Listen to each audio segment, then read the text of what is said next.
मी आले मॉल मध्ये, ते पण शॉपिंग करण्यासाठी. आणि तुम्ही बघू शकता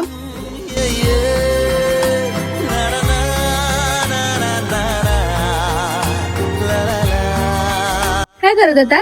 बॅट बघत होतो माझ्यासाठी. कशाला? मला क्रिकेट आवडतो खूप जास्त, त्याच्यामुळे. मला आवडत नाही, तुला माहिती आहे ना. माहितीये. तुला काय पाहिजे? बॅट पाहिजे? हा, हे घे. इथे छोट्या बच्चा लोकांची बच्चा दिसतो तुला.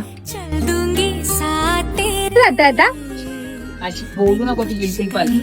तुला बॅट घेऊन देऊ शकत नाही. ते माझा वेलू. काय पाहिजे तुला? मला क्रिकेट बॅट पाहिजे, एकदम मागावाली.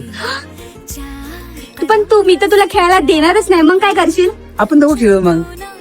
तुला पण वेळा करून टाकेन क्रिकेटच्या मध्ये.